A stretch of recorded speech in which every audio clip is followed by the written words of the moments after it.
지민아, 너한테는 꿈이 있니? 뭘 하고 싶어? 저는 잠시 생각해봤어요.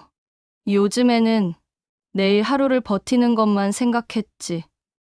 꿈이나 미래에 대해서는 생각해본 적이 없었거든요. 모르겠어요. 그냥 살아있으면 되는 거 아닐까요? 아니야. 살아있는 것만으로는 부족해. 살아갈 이유가 있어야 해. 꿈이 있어야 하고, 사랑하는 사람이 있어야 해. 그리고 잠시 멈추시더니 이렇게 말씀하셨어요. 나도 그런 게 있었으면 좋겠어. 그 순간 저는 깨달았어요. 할아버지도 저처럼 외로우셨다는 거요. 돈이 많아도 자식이 있어도 진정으로 자신을 사랑해주고 필요로 해주는 사람이 없으면 얼마나 외로울까요? 오늘 사연 시작하기 전에 무료 버튼인 구독과 좋아요 꼭 눌러주시고 복 듬뿍 받으세요. 차가운 바람이 제 얼굴을 때립니다. 12월의 뉴욕, 맨해튼 한인타운은 언제나 이렇게 냉혹하죠.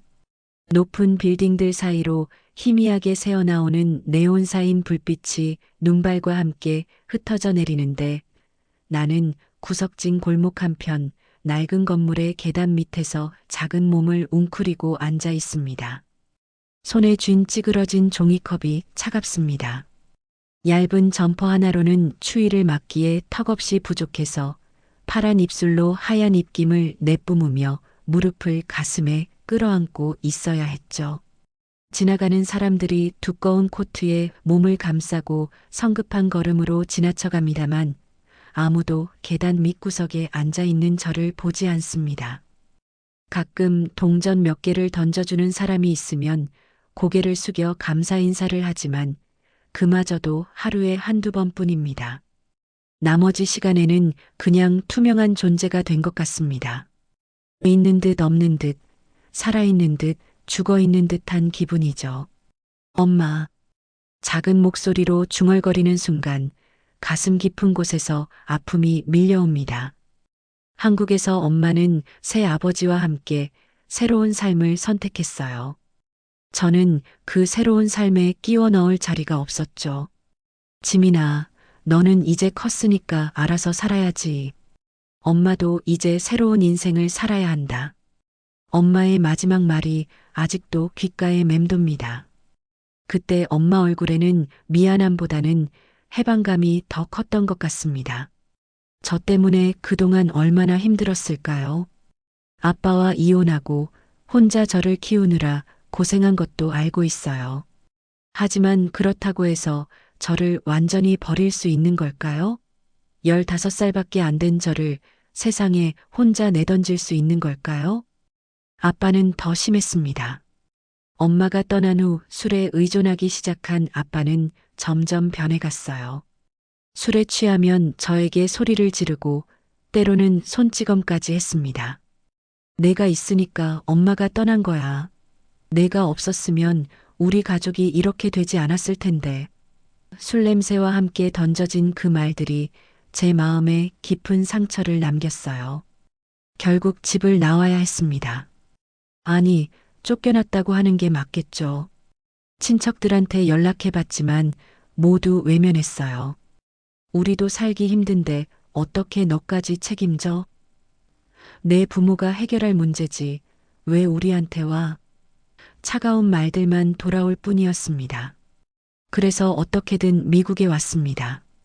한국에서라도 버틸 수 있었다면 좋았겠지만 미성년자인 제가 혼자 살아가기에는 세상이 너무 차갑고 냉혹했어요. 친구들 집을 전전하다가도 결국 눈치가 보였고 쉼터 같은 곳도 있었지만 오래 머물 수는 없었죠. 미국에 온 지도 벌써 2달이 지났습니다. 처음에는 한인 교회에서 잠시 머물렀는데 그곳 사람들은 정말 친절했어요. 하지만 저에게는 정식 신분이 없었고 장기간 도움을 받기에는 한계가 있었죠. 지민아, 미안하다. 우리도 도와주고 싶지만 목사님의 미안한 표정이 아직도 기억납니다. 결국 다시 거리로 나올 수밖에 없었어요. 하루하루 버티는 것이 전부였습니다. 한인마트에서 나오는 음식 쓰레기나 패스트푸드점에서 남은 음식으로 겨우 배를 채웠고 추운 밤에는 지하철역이나 24시간 편의점에서 시간을 보냈어요. 하지만 그런 곳에서도 오래 머물 수는 없었죠. 직원들의 눈치를 봐야 했고 때로는 쫓겨나기도 했습니다. 내가 잘못 태어난 걸까? 하늘을 올려다보며 속으로 중얼거립니다. 눈발이 얼굴에 떨어져 차가운 느낌을 주지만 마음의 아픔에 비하면 아무것도 아니에요. 왜 저는 이렇게 태어났을까요? 왜 엄마도 아빠도 저를 원하지 않을까요? 왜 세상에는 제가 설 자리가 없을까요? 종이컵 안을 들여다봅니다. 동전 몇 개와 $1, 지폐 하나가 전부예요. 이것으로는 따뜻한 음식 한 끼도 먹기 어렵죠. 배고픔보다도 외로움이 더 견디기 어렵습니다. 말을 할 사람도 기댈 어깨도 없는 이 도시에서 저는 점점 투명한 존재가 되어가고 있어요. 주변 가게들이 하나둘 문을 닫기 시작합니다. 거리는 더욱 한적해지고 또 다른 긴 밤을 맞이해야 합니다. 작은 몸을 더욱 웅크리며 내일이 과연 올까 하는 생각에 잠깁니다. 그리고 만약 내일이 온다면 그날은 오늘보다 조금이라도 나을까 하는 희미한 바람을 품어봅니다. 다음 날 오후 배고픔에 견디다 못해 한인마트 앞으로 발걸음을 향했습니다. 어젯밤 내린 눈이 길가에 얇게 쌓여 있어서 발이 더욱 시려웠어요. 마트 앞에는 평소처럼 한국 어르신들이 장을 보러 오고 가셨는데 저는 구석 한편에서 조심스럽게 지켜보고 있었죠. 그때였습니다. 마트에서 장바구니를 든 채로 나오시던 할아버지 한 분이 갑자기 비틀거리시더니 가슴을 움켜쥐셨어요. 70대 정도로 보이는 분이었는데 얼굴이 갑자기 새하얗게 변하면서 식은 땀을 흘리고 계셨습니다. 할아버지는 작은 신음소리를 내시며 그 자리에 주저앉으셨습니다. 손에 들고 있던 장바구니가 바닥에 떨어지면서 사과와 우유팩이 굴러다녔어요. 할아버지는 가슴을 더욱 세게 움켜쥐시며 호흡을 거칠게 하셨습니다. 저는 깜짝 놀라 달려갔습니다. 할아버지, 괜찮으세요? 하지만 할아버지는 대답을 하지 못하시고 점점 더 힘들어 하셨어요. 주변을 둘러보니 사람들이 지나가고 있었지만 아무도 멈춰 서지 않았습니다. 모두들 바쁜 걸음으로 지나쳐 갈 뿐이었죠. 누가 좀 도와주세요. 저는 큰 소리로 외쳤지만 사람들은 그저 흘끗 쳐다보고는 자신들의 길을 갔습니다. 어떤 분은 또 취한 거 아냐? 라고 중얼거리며 지나가기도 했어요. 할아버지가 점점 더 창백해지는 모습을 보니 가슴이 철렁했습니다. 교회에 있을 때 배웠던 응급처치가 생각났어요. 저는 재빨리 할아버지를 눕히고 기도를 열어드렸습니다. 그리고 가슴 한가운데에 손을 올려놓고 심폐소생술을 시작했어요. 하나, 둘, 셋. 배웠던 대로 리듬을 맞춰 가슴을 압박했습니다. 할아버지, 포기하시면 안 돼요. 저 여기 있어요. 눈물이 줄줄 흘러내렸지만 손을 멈출 수 없었어요. 할아버지의 얼굴이 점점 더 하얗게 변해가는 걸 보니 무서웠지만 그냥 포기할 수는 없었습니다. 살아야 해요. 제발이요. 몇 분이 지났을까요? 할아버지가 희미하게 눈을 뜨셨어요. 작은 신음소리와 함께 가슴에 올려진 제 손을 느끼신 것 같았습니다. 할아버지는 떨리는 손으로 제 손을 꼭 잡으셨어요. 그 순간 저는 이상한 느낌을 받았습니다. 마치 누군가가 저를 필요로 한다는 느낌이었죠. 고맙다. 할아버지는 힘없는 목소리로 중얼거리셨습니다. 저는 울먹이며 대답했어요. 할아버지, 병원에 가셔야 해요. 119를 불러드릴게요. 하지만 할아버지는 고개를 저으시며 제 손을 더욱 꼭 잡으셨습니다. 그때 누군가 달려왔어요. 아버지, 정장을 입은 중년 남성이 숨을 헐떡이며 나타났습니다. 무슨 일이에요? 그는 할아버지를 보더니 황급히 휴대폰을 꺼내 911에 신고했어요. 네, 심장마비 같습니다. 한인타운 그린마트 앞이에요. 구급차가 도착하기까지는 몇 분 더 걸렸습니다. 그 사이 저는 할아버지 곁을 지키며 손을 계속 잡고 있었어요. 할아버지는 희미한 눈으로 저를 바라보시며 작은 미소를 지으셨습니다. 고마운 아이구나. 구급대원들이 와서 할아버지를 들것에 옮겼을 때 할아버지는 제게 손짓을 하셨어요. 저는 가까이 다가갔고 할아버지는 제 손을 다시 한번 꼭 잡으시며 말씀하셨습니다. 같이 가줄래? 그 순간 저는 망설이지 않았어요. 네, 같이 갈게요.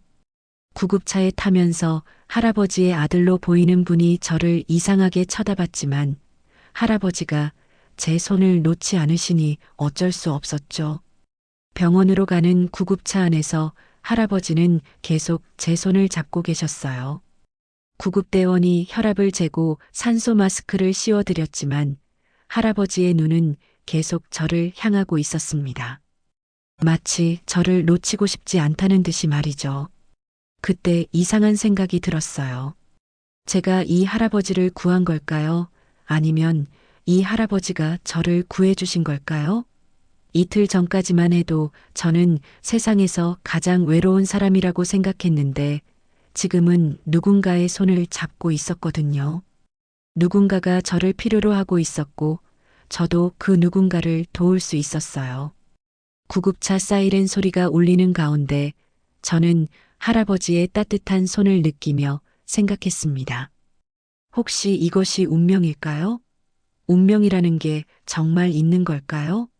어제까지만 해도 믿지 않았던 것들이 지금은 조금씩 믿어지기 시작했어요. 뉴욕 프레스비테리안 병원의 응급실은 24시간 내내 북적였습니다. 형광등 불빛이 차갑게 내려쬐는 대기실에는 다양한 사연을 가진 사람들이 앉아 있었어요. 어떤 이는 팔에 붕대를 감고 있었고 어떤 이는 아픈 아이를 품에 안고 계속 달래고 있었습니다.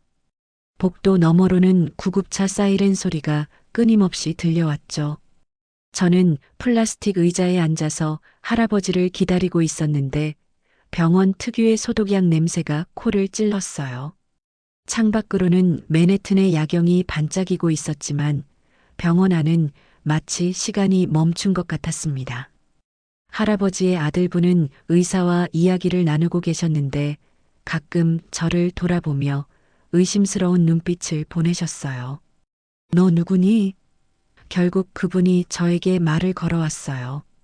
정장 차림에 날카로운 인상을 하신 분이었습니다. 아버지랑 무슨 사이야? 저는 조심스럽게 대답했어요. 그냥 할아버지가 쓰러지시는 걸 봐서 도와드린 거예요. 그분은 의심스러운 눈빛으로 저를 쳐다보더니 별말 없이 돌아서셨습니다. 뭔가 불편한 기운이 느껴졌어요. 몇 시간이 지나고 나서야 할아버지를 만날 수 있었습니다. 병실에 들어서니 할아버지는 산소 마스크를 쓰고 계셨지만 저를 보자 눈에 생기가 돌아오시는 것 같았어요. 아이고, 고마운 아이가 와주었구나. 할아버지는 제 손을 잡으시며 미안하다는 말씀을 계속하셨어요. 이런 할아버지 때문에 고생했지? 저는 고개를 저었습니다. 아니에요. 괜찮으세요? 할아버지는 작은 미소를 지으시며 제게 자신의 이야기를 들려주기 시작하셨어요. 내 이름은 박성규야. 올해 72이지. 할아버지는 천천히 말씀하셨습니다. 한국에서 작은 공장을 운영했는데 평생 피땀 흘려번 돈으로 이민을 왔어. 자식들이 미국에서 더 좋은 삶을 살 수 있을 거라고 생각했거든. 하지만 할아버지의 표정이 점점 어두워졌어요. 그런데 막상 와보니 자식들은 내가 짐이 되는 것 같더라고. 특히 큰아들 성우는. 할아버지는 말을 멈추시고 한숨을 깊게 쉬셨습니다. 성우는 변호사가 되어서 잘 살고 있어. 하지만 아버지인 나를 부담스러워해. 영어도 못하고 미국 문화도 모르는 늙은이가 발목을 잡는다고 생각하는 것 같아. 할아버지의 목소리에는 깊은 상처가 담겨 있었어요. 저는 할아버지의 이야기를 들으며 마음이 아팠습니다. 그리고 용기를 내어 제 이야기도 꺼내보았어요. 할아버지, 저도 비슷해요. 저는 지민이에요. 15살이고요. 15? 할아버지는 깜짝 놀라셨어요. 이런 어린아이가. 그때 할아버지의 눈에 뭔가 다른 감정이 스쳤습니다. 나중에 알게 된 건데 할아버지는 한국에 두고 온 손녀가 있으셨어요. 그 손녀도 제 나이 또래였거든요. 저는 할아버지에게 제 이야기를 털어놓기 시작했어요. 엄마는 재혼하면서 저를 버렸어요. 새 아버지한테는 제가 짐이었나 봐요. 그리고 친아버지는 목이 메어서 잠시 말을 멈췄습니다. 친아버지는 술에 취하면 저에게 화를 냈어요. 엄마가 떠난 것도 제 탓이라고, 제가 없었으면 가족이 이렇게 되지 않았을 거라고. 눈물이 주르르 흘러내렸습니다. 그동안 아무에게도 말하지 못했던 이야기들이 쏟아져 나왔어요. 할아버지는 제 손을 더욱 꼭 잡아주셨습니다. 아이고, 이런 어린 것이 어떻게. 할아버지의 눈에서도 눈물이 흘러내렸어요. 그래서 혼자 미국까지 온 거니? 네. 갈 데가 없었어요. 친척들도 다 외면했고 한국에서는 더 이상 버틸 수가 없었어요. 저는 코를 훌쩍이며 계속 말했습니다. 미국에 와서도 마찬가지예요. 교회에서 잠깐 도와주셨지만 오래 있을 수는 없었고 지금은 거리에서 자고 있어요. 할아버지는 충격을 받으신 것 같았어요. 거리에서? 이런 추운 날씨에? 저는 고개를 끄덕였습니다. 괜찮아요. 이제 익숙해졌어요. 지하철역이나 편의점에서 밤을 보내거든요. 안 돼. 할아버지는 갑자기 목소리를 높이셨어요. 그건 안 돼. 이런 어린아이가 거리에서 잘 수는 없어. 하지만 곧 기침을 하시며 가슴을 움켜쥐셨어요. 흥분하시면 안 되는데 제 때문에 몸에 무리가 가시는 것 같았어요. 할아버지, 진정하세요. 저는 정말 괜찮아요. 저는 할아버지를 진정시켰지만 할아버지는 계속 걱정스러운 표정을 지으셨어요. 그때 할아버지가 제게 물어보셨습니다. 지민아, 너한테는 꿈이 있니? 뭘 하고 싶어? 저는 잠시 생각해 봤어요. 요즘에는 내일 하루를 버티는 것만 생각했지, 꿈이나 미래에 대해서는 생각해 본 적이 없었거든요. 모르겠어요. 그냥 살아있으면 되는 거 아닐까요? 할아버지는 슬픈 표정을 지으셨어요. 아니야. 살아있는 것만으로는 부족해.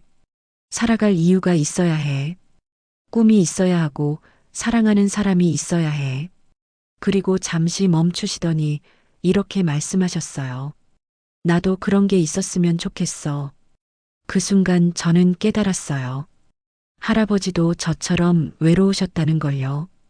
돈이 많아도 자식이 있어도 진정으로 자신을 사랑해주고 필요로 해주는 사람이 없으면 얼마나 외로울까요?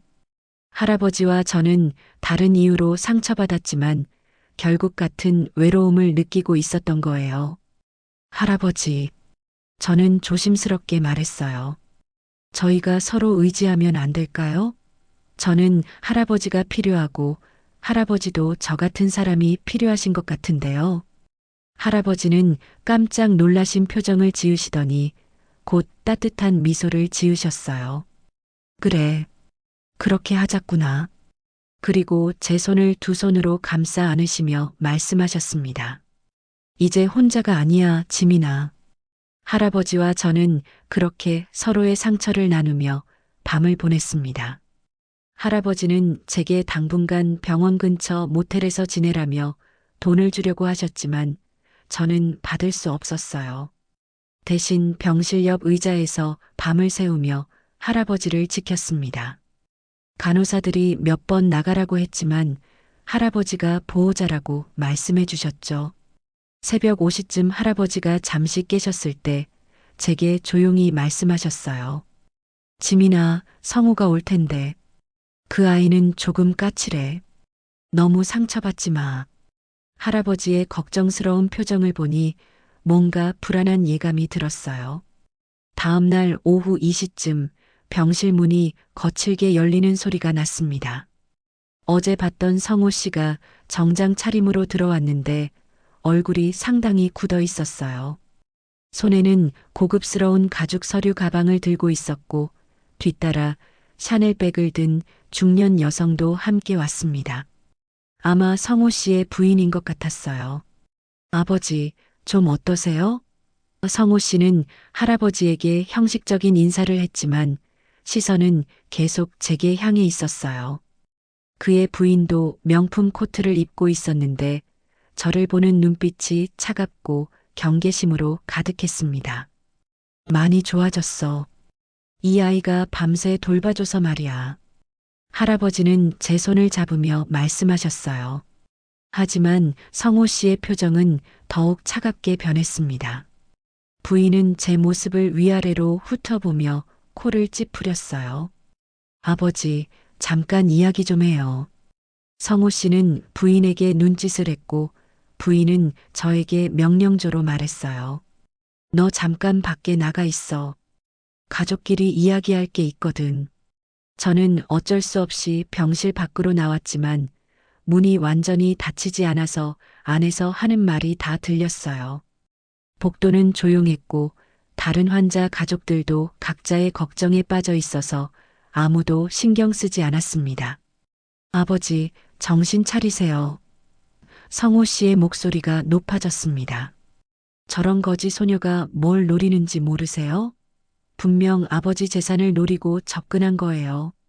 요즘 뉴스에서 얼마나 많이 나와요. 이런 수법들이. 제 가슴이 쿵 내려앉았어요. 성호 씨는 저를 그런 식으로 생각하고 있었던 거죠. 성호야, 그런 말 하지 마. 할아버지의 목소리는 약했지만 단호했어요. 그 아이는 내 목숨을 구해준 아이야. 그런 아이를 그렇게 말하면 어떻게 해? 목숨을 구했다고요? 성호 씨가 비웃는 듯한 목소리를 냈어요. 아버지, 요즘 이런 수법 정말 많아요. 일부러 사고를 만들거나 위험한 상황을 연출해서 구해주는 척하면서 접근하는 거라고요. 제가 변호사로 일하면서 이런 사기 사건 얼마나 많이 봤는데요. 부인의 목소리도 들렸습니다. 여보 말이 정말 맞아요, 아버지. 요즘 애들이 얼마나 교활한지 아세요? 특히 저런 가정 환경이 복잡한 애들은 더욱 그래요. 부모 없는 척하고 불쌍한 척하면서 접근하는 거예요. 그 애가 부모 없다고 했나? 성우 씨가 날카롭게 물었어요. 네, 엄마 아빠가 다 버렸다고 하던데요. 하지만 그런 건 확인할 방법도 없잖아요. 거짓말일 가능성이 높아요. 부인이 대답했습니다. 역시 그렇군요. 아버지, 이런 애들한테 절대 속으면 안 돼요. 나중에 재산 문제로 큰 분쟁이 생길 수 있어요. 성호 씨의 목소리가 더욱 단호해졌어요. 그만해. 할아버지가 큰 소리를 내셨어요. 내 돈이 그렇게 중요하냐? 그 아이는 진짜로 도움이 필요한 아이야. 아버지가 너무 순진하신 거예요. 성호 씨가 목소리를 더욱 높였어요. 세상이 어떤 세상인데 그런 식으로 사람을 믿으면 어떻게 해요? 아버지 재산은 결국 우리 가족 것이에요. 그 말에 할아버지가 기침을 하시며 가슴을 움켜쥐셨어요. 의료진이 뛰어와서 할아버지를 진정시키는 사이 저는 급히 병실로 들어갔습니다. 하지만 성호 씨가 제 팔을 거칠게 붙잡았어요. 너 우리 가족한테서 당장 떨어져. 성호 씨의 눈에는 분노와 경멸이 가득했어요. 내가 뭘 노리는지 다 안다고. 하지만 우리 아버지한테는 절대 손대지 못하게 할 거야. 저는 그런 게 아니에요. 저는 울먹이며 대답했어요. 할아버지를 정말로 도와드리고 싶어서. 그만 거짓말해. 성호 씨의 부인이 나서서 저를 째려봤어요. 당신 같은 애들 정말 많이 봤어요. 혼자 사는 노인들 타겟으로 해서 접근하는 애들 말이에요. 부모도 없고 갈 데도 없는 척하면서 동정심 유발하고 그 다음에는 재산을 노리는 거잖아요. 그 말을 듣는 순간 너무 억울해서 눈물이 쏟아졌어요. 제가 언제 거짓말했어요? 저는 정말 부모님이 저를 버리셨고 갈 곳도 없어요. 증명할 수 있어? 성호 씨가 차갑게 물었어요. 부모가 널 버렸다는 증거가 있어? 아니면 그냥 반항해서 집 나온 거 아니야? 요즘 애들이 다 그런 식이잖아. 저는 할 말이 없었어요. 정말로 증명할 방법이 없었거든요. 그 순간 할아버지가 진정되신 후 우리를 불렀습니다. 다들 들어와. 성호 씨 부부가 들어가자 할아버지는 힘없는 목소리로 말씀하셨어요. 성호야, 지민이를 그렇게 대하지 마. 아버지, 저 애가 아버지를 이용하고 있다는 걸 왜 모르세요? 성호 씨가 답답하다는 듯 말했어요. 저런 애들한테 속으면 나중에 정말 큰일 나요. 할아버지는 제게 다가오라고 손짓하셨어요. 저는 조심스럽게 다가가서 할아버지 옆에 섰습니다. 지민아, 괜찮니? 할아버지는 제 손을 잡으시며 걱정스럽게 물어보셨어요. 그때 성호 씨가 최후 통첩을 했어요. 아버지, 저 애랑 계속 어울리시려면 저희는 더 이상 아버지를 모실 수 없어요. 선택하세요. 성호 씨의 최후 통첩을 들은 할아버지는 깊은 한숨을 쉬셨어요. 성호야, 왜 그렇게까지 해야 하니? 하지만 성호 씨는 단호했습니다. 아버지가 선택하세요. 저 애 아니면 저희 가족이요.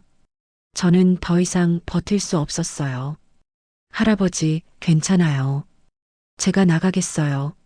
할아버지가 제 손을 놓지 않으려고 하셨지만 저는 억지로 손을 빼고 병실을 나왔습니다.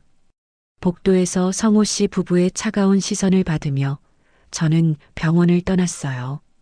그날 밤 저는 다시 거리로 돌아왔습니다.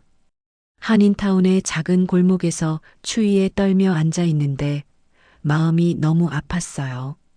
할아버지의 따뜻한 손길이 그리웠고 처음으로 누군가에게 필요한 사람이 된 기분이었는데 그것도 잠깐이었죠. 며칠이 지났습니다. 저는 할아버지가 어떻게 지내시는지 궁금했지만 병원에 갈 용기가 나지 않았어요. 성호 씨가 또 화를 낼까봐 두려웠거든요. 대신 멀리서라도 할아버지를 보고 싶어서 병원 근처를 맴돌곤 했습니다.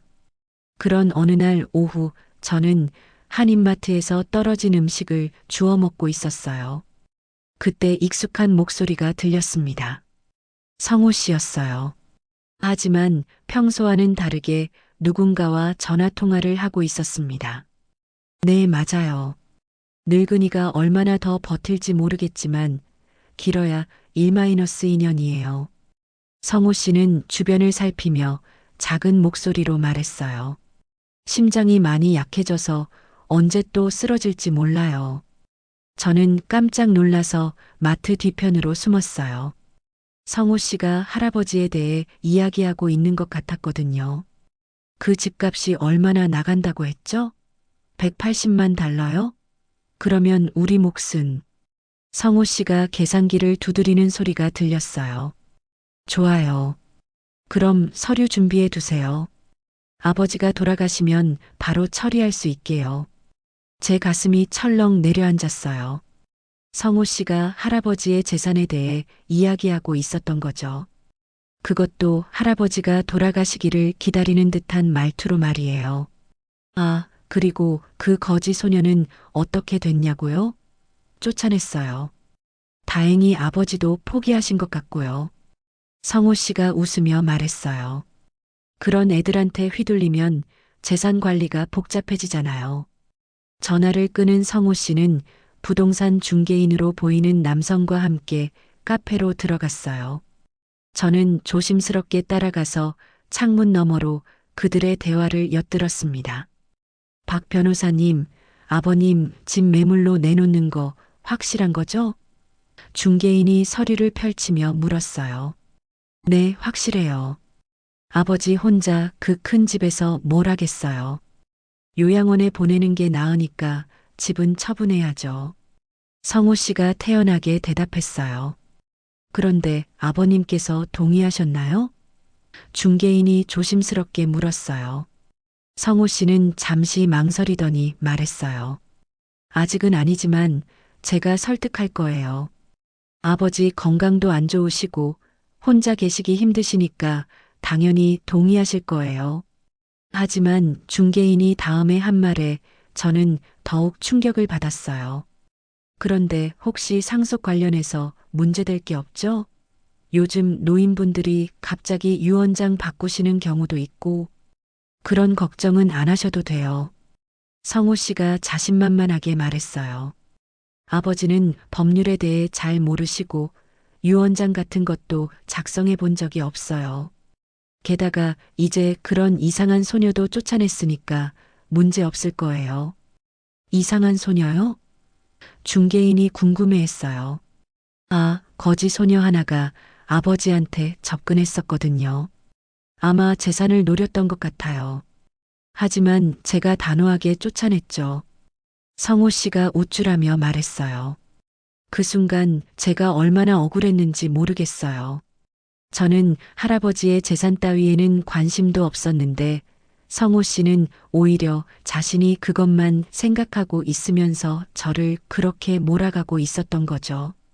그런데 늙은이가 금방 죽을까요? 성호 씨가 갑자기 냉정하게 물었어요. 솔직히 말해서 집값도 계속 오르고 있고 요양원 비용도 만만치 않거든요. 중개인은 당황한 표정을 지었어요.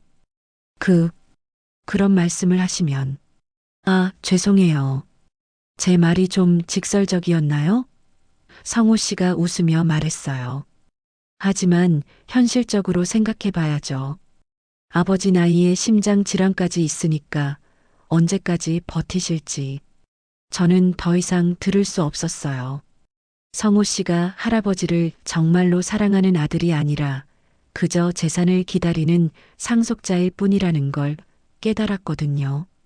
그리고 할아버지는 이런 사실을 전혀 모르고 계시겠죠. 그날 밤 저는 잠을 이룰 수 없었어요. 할아버지에게 이 사실을 알려드려야 하는 건 아닐까 고민했습니다. 하지만 제가 말한다고 할아버지가 믿어주실까요? 오히려 저를 더 의심하실 수도 있을 텐데요. 며칠 더 고민한 끝에 저는 결심했어요. 할아버지가 진실을 아셔야 한다고 생각했거든요. 비록 성호 씨가 저를 쫓아낼지라도 할아버지만은 아들의 진짜 모습을 알 권리가 있다고 생각했어요. 다음 날 저는 용기를 내서 병원으로 향했습니다. 할아버지께 들은 모든 것을 말씀드리기로 마음먹었어요. 설령 저를 믿어주시지 않더라도 적어도 조심하시라는 말씀은 드려야겠다고 생각했습니다. 병원에 도착해서 할아버지 병실 앞에 섰을 때 제 심장은 쿵쿵 뛰고 있었어요. 과연 할아버지는 제 말을 믿어주실까요? 병실 문을 조심스럽게 두드렸습니다. 들어와. 할아버지의 목소리가 들렸어요. 문을 열고 들어가니 할아버지는 창가에 앉아서 밖을 내다보고 계셨습니다. 저를 보시자 얼굴에 놀라움과 기쁨이 동시에 스쳤어요. 지민아, 어떻게 온 거니? 할아버지는 급히 일어나시려다가 어지러우신 듯 다시 앉으셨어요. 성우가 뭐라고 하지 않았니? 할아버지, 제가 할 말이 있어요. 저는 문을 닫고 할아버지 앞에 앉았습니다. 아드님에 대한 이야기예요. 할아버지의 표정이 어두워졌어요. 성우가 또 뭔가 했니? 미안하다, 지민아. 내가 제대로 타일러서 아니에요, 할아버지. 저는 고개를 저었어요. 들어주세요. 정말 중요한 얘기예요. 그리고 며칠 전 들었던 성호 씨와 부동산 중개인의 대화를 그대로 말씀드렸습니다. 할아버지의 얼굴이 점점 창백해졌어요. 설마 성호가 그런 말을? 처음에는 믿기 어려워하시던 할아버지도 제가 구체적으로 설명하자 충격을 받으신 것 같았어요. 할아버지, 아드님은 할아버지가 돌아가시기를 기다리고 계세요. 그리고 집도 벌써 팔 준비를 하고 있어요. 저는 조심스럽게 말했어요. 제가 거짓말하는 게 아니에요. 할아버지는 한동안 말씀을 하지 못하시고 창밖만 바라보셨어요. 그러시더니 갑자기 일어나서 옷장 쪽으로 가셨습니다. 지민아, 저기 검은 가방 좀 가져다 줄래? 저는 할아버지가 가리키신 낡은 서류 가방을 가져다 드렸어요. 할아버지는 떨리는 손으로 가방을 열어서 여러 서류들을 꺼내셨습니다. 이걸 봐라. 서류들을 살펴보니 예금 통장, 부동산 등기부등본, 그리고 여러 투자 관련 서류들이 있었어요. 할아버지, 이게 뭐예요? 내 평생 모은 재산이야. 할아버지가 한숨을 쉬며 말씀하셨어요. 이 집값만 180만 달러고 은행에 있는 예금도 50만 달러 정도 돼. 그리고 여기 이 상가 지분도 있어. 제가 놀란 표정을 짓자 할아버지는 쓸쓸하게 웃으셨어요. 많지? 하지만 이 모든 걸 내가 죽기만 기다리고 있는 아들에게 주고 싶지 않아. 할아버지, 저는 어떻게 위로해 드려야 할지 몰랐어요. 할아버지는 서류들을 정리하시면서 말씀하셨어요. 지민아, 솔직히 말하자면 나도 성우가 변한 걸 느끼고 있었어. 하지만 그래도 내 아들인데 설마 그런 생각을 할 줄은. 그때 할아버지가 갑자기 제 손을 잡으셨어요. 지민아, 내가 결정한 게 있어. 이 재산을 너에게 주고 싶다. 네. 저는 깜짝 놀라서 소리쳤어요. 할아버지, 그건 안 돼요. 저는 아직 어리고 그런 큰 돈을 받을 수 없어요. 왜 안 되니? 할아버지가 진지하게 물으셨어요. 너는 내 목숨을 구해줬잖아. 그리고 나를 진심으로 걱정해주고 있고. 하지만 저는 당황해서 말을 잇지 못했어요. 할아버지는 제 두 손을 꼭 잡으시며 말씀하셨어요. 지민아, 들어봐. 나한테 너는 성호보다 더 소중한 사람이야. 피는 물보다 진하다고 하지만 진심은 피보다 더 진한 법이거든. 할아버지, 정말 안 돼요. 이런 큰 결정을 혼자 하시면 안 돼요. 저는 울먹이며 말했어요. 그리고 저는 돈이 뭔지도 잘 몰라요. 그냥 할아버지가 곁에 계시면 돼요. 할아버지는 제 말을 들으시더니 눈물을 흘리셨어요. 이런 순수한 아이를 어떻게 버릴 수 있단 말이냐. 그리고 더욱 단호하게 말씀하셨어요. 그렇기 때문에 더욱 너에게 주고 싶어? 하지만 아드님이 알면 어떻게 해요? 저는 걱정스럽게 물었어요. 분명 더 화내실 거예요. 상관없어. 할아버지가 결연한 표정을 지으셨어요. 내 재산은 내가 처분할 권리가 있어. 그리고 내가 걱정하는 것처럼 나도 얼마나 더 살지 모르거든. 할아버지는 서류들 중에서 유언장 양식을 꺼내셨어요. 지민아, 이걸 작성하고 싶어. 너를 내 법적 상속인으로 만들고 싶다. 할아버지, 정말 안 돼요. 저는 몸을 뒤로 물리며 거부했어요. 저는 그런 걸 원하지 않아요. 그냥 할아버지가 건강하게 오래 사시면 돼요. 하지만 할아버지는 이미 펜을 들고 계셨어요. 지민아, 내 마지막 소원이야. 내가 죽고 나서 내 재산이 나를 사랑하지 않는 사람에게 가는 걸 보고 싶지 않아. 할아버지, 저는 눈물이 나려는 걸 참으며 말했어요. 정말 저 같은 사람이 받아도 되는 건가요? 저는 아무것도 모르는 어린애인데요. 그렇기 때문이야. 할아버지가 따뜻하게 웃으셨어요. 너는 욕심이 없어. 그리고 순수해. 이런 너라면 이 돈을 올바르게 사용할 수 있을 거야. 할아버지는 유언장을 작성하기 시작하셨어요. 하지만 중간에 멈추시더니 저에게 물어보셨어요. 지민아, 만약에, 정말 만약에 내가 없어진다면 너는 이 돈으로 뭘 하고 싶니? 저는 잠시 생각해 봤어요. 모르겠어요. 하지만 저처럼 갈 곳 없는 아이들을 도와주고 싶어요. 그리고 할아버지처럼 외로운 분들도요. 할아버지는 제 대답을 들으시고 더욱 확신에 찬 표정을 지으셨어요. 역시 내 선택이 틀리지 않았구나. 그리고 유언장 작성을 계속하셨습니다.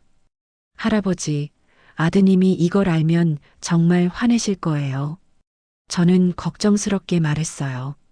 그래도 괜찮아. 할아버지가 단호하게 말씀하셨어요.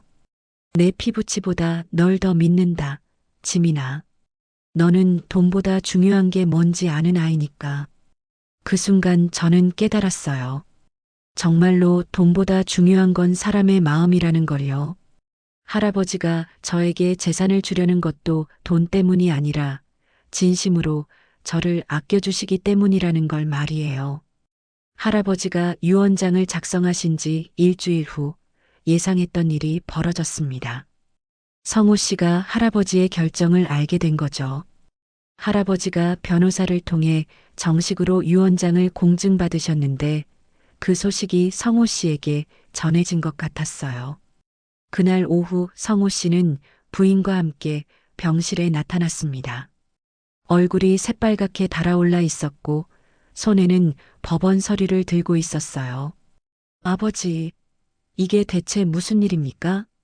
할아버지는 침착하게 대답하셨어요. 무슨 일이 뭐니? 내 재산을 내가 처분하는 게 뭐가 이상하냐? 그 거지 소녀한테 전 재산을 넘긴다고요? 성호 씨가 소리를 질렀어요. 아버지, 정신이 온전하신 겁니까? 저 애가 뭘 했다고 우리 가족 재산을 그 애한테 줘요? 저는 구석에서 몸을 웅크리고 있었는데 성호 씨의 부인이 저를 향해 손가락질을 했어요. 당신 정말 교활하네요.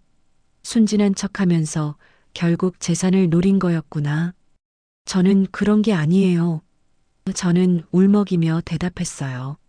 저는 할아버지한테 재산 얘기를 먼저 꺼낸 적이 없어요. 하지만 성호 씨는 들으려 하지 않았어요. 아버지, 저 애 때문에 정신이 혼미해지신 거예요. 이런 상태에서 내린 결정은 법적으로 무효입니다. 그렇게 시작된 법정 다툼은 몇 주 동안 계속됐습니다. 성호 씨는 할아버지가 정신적으로 온전하지 않다며 유언장 무효 소송을 제기했어요. 그리고 저를 상대로도 사기와 노인 학대 혐의로 고소했습니다. 법정에 서는 날 저는 너무 떨렸어요. 처음 보는 판사님 앞에서 많은 사람들이 저를 바라보고 있었거든요. 성호 씨 측 변호사는 저를 완전히 악인으로 몰아가려고 했어요. 판사님, 이 미성년자는 계획적으로 노인을 타겟으로 삼아 접근한 것이 분명합니다. 성호 씨 측 변호사가 서류를 들며 말했어요. 부모도 없다고 거짓말을 하며 동정심을 유발했고 결국 전 재산을 가로챌 목적이었습니다. 이에 있습니다. 할아버지가 선임해 주신 변호사가 일어서며 말했어요. 증거도 없이 추측만으로 미성년자를 매도하는 것은 부당합니다. 성호 씨가 증인석에 섰을 때는 더 심했어요. 저 애는 우리 아버지가 심장마비로 쓰러진 걸 이용했습니다. 일부러 구해주는 척하면서 아버지의 환심을 샀어요. 그리고 부모 없는 불쌍한 아이 행세를 하며 아버지를 속였습니다. 그런데 증거가 있습니까? 판사님이 물어보셨어요. 아버지가 갑자기 저 애한테 전 재산을 주겠다고 한 것 자체가 증거 아닙니까? 성호 씨가 목소리를 높였어요. 정상적인 판단력을 가진 사람이라면 그런 결정을 할 리가 없어요.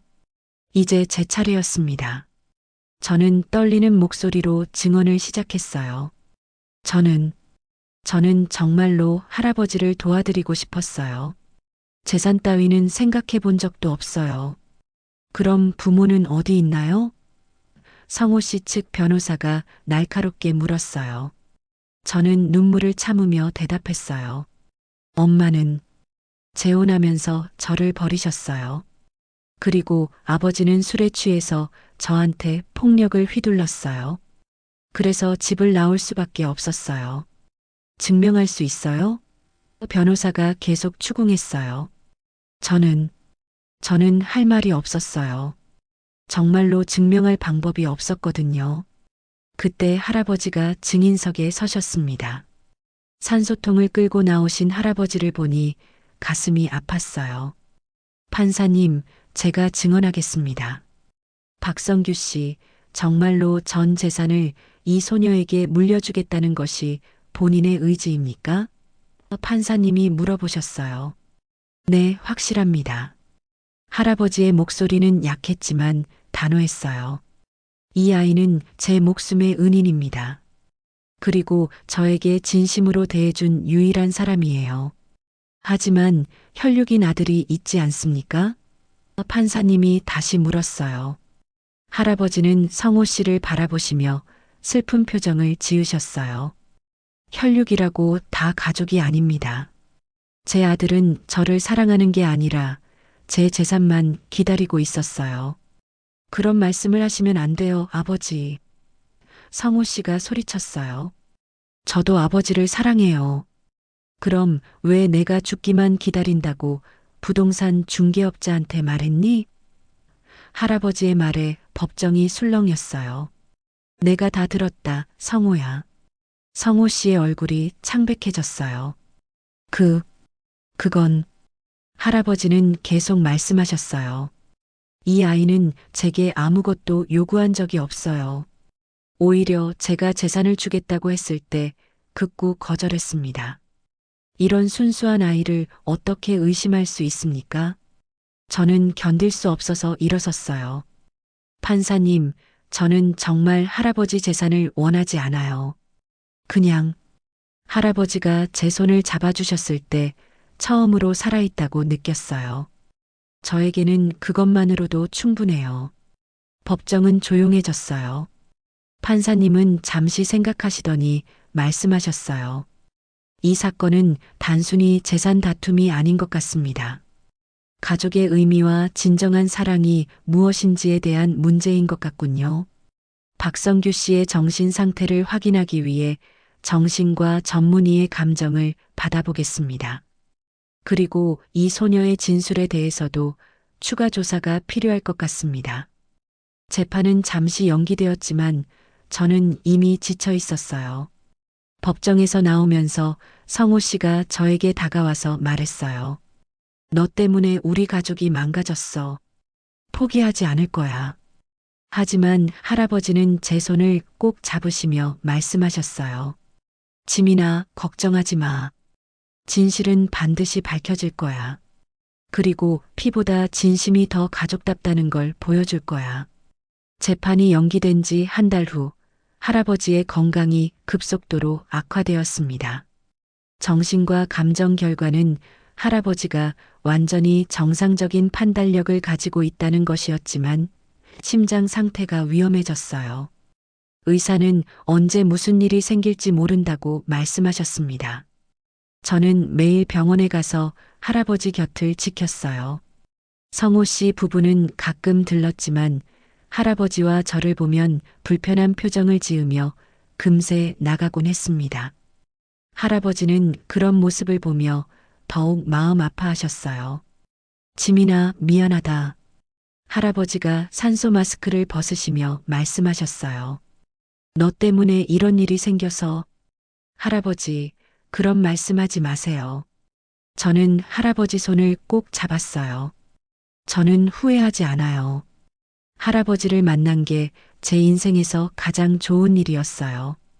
그때 할아버지가 갑자기 제게 말씀하셨어요.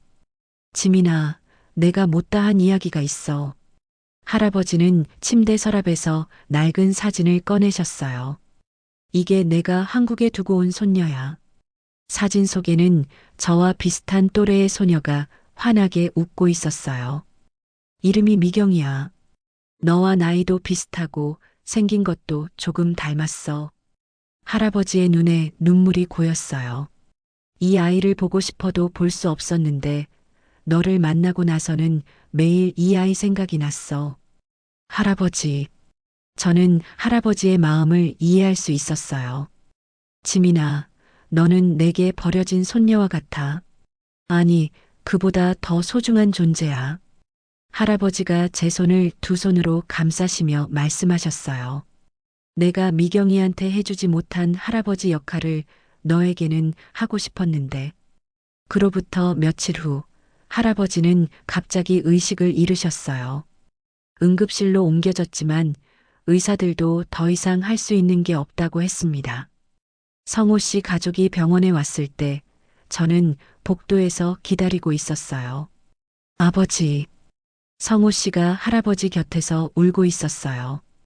그제야 자신의 잘못을 깨달은 것 같았지만 이미 늦었어요. 할아버지는 의식을 되찾지 못하셨거든요. 마지막 밤 저는 할아버지 옆에서 밤을 새웠습니다. 할아버지, 저 때문에 아드님과 싸우게 해서 죄송해요. 그리고 고마워요.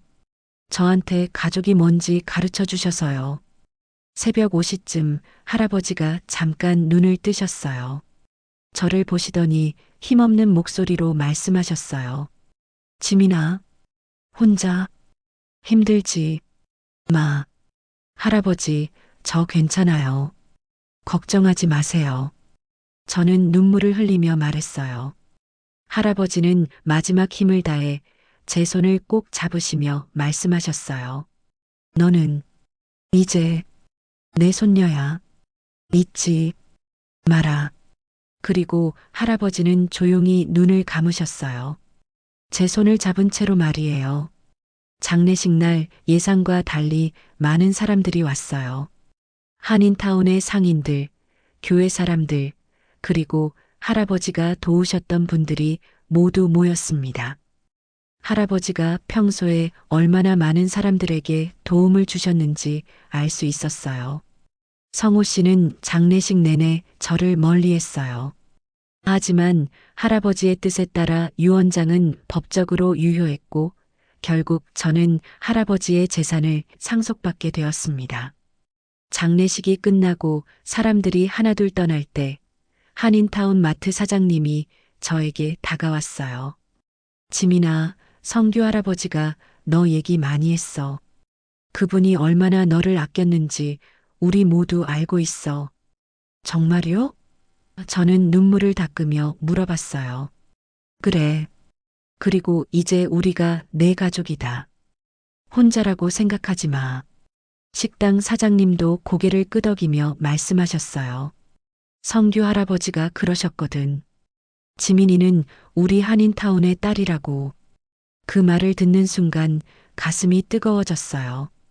저는 정말로 혼자가 아니었던 거죠. 몇 달 후 저는 할아버지가 물려주신 재산으로 특별한 일을 시작했어요. 한인타운에 박성규 무료 식당을 열었습니다. 노숙자들과 가난한 사람들, 그리고 저처럼 갈 곳 없는 아이들에게 따뜻한 밥을 나누어 주는 곳이었어요. 식당 벽에는 할아버지와 함께 찍은 마지막 사진을 걸어두었습니다. 병원에서 간호사가 찍어주신 사진이었는데 할아버지가 제 손을 잡고 환하게 웃고 계시는 모습이었어요. 어느 날 저녁 식당 일을 마치고 할아버지 사진 앞에 서서 말했어요. 할아버지, 저 이제 정말 많은 사람들에게 도움을 주고 있어요. 할아버지가 가르쳐 주신 대로 돈보다 중요한 게 사람의 마음이라는 걸 매일 느끼고 있어요. 그때 식당 문이 열리며 한 할머니가 들어오셨어요. 여기가 무료 식당이라고 들었는데. 네, 맞아요. 어서 들어오세요. 저는 할머니를 맞이하며 따뜻한 밥을 대접해 드렸어요. 할머니가 밥을 드시는 모습을 보니 할아버지 생각이 났어요. 그날 밤 저는 할아버지 사진 앞에서 중얼거렸습니다. 할아버지, 제가 이해했어요. 가족이라는 건 피로 맺어지는 것만이 아니라 마음으로 맺어지는 거였구나. 그리고 저도 이제 누군가의 손녀가 되었어요. 할아버지의 손녀로 말이에요. 창밖으로는 뉴욕의 불빛들이 반짝이고 있었어요. 하지만 이제는 그 불빛들이 차갑게 느껴지지 않았습니다. 따뜻하고 희망적으로 보였거든요. 마치 할아버지가 저를 지켜보고 계시는 것처럼 말이에요. 오늘 이야기가 여러분의 마음에 작은 여운으로 남았다면 좋아요와 구독으로 응원해 주세요. 여러분의 따뜻한 관심이 다음 이야기의 시작이 됩니다. 소중한 당신의 이야기도 댓글로 들려주세요. 그럼 다음 시간에 또 뵐게요.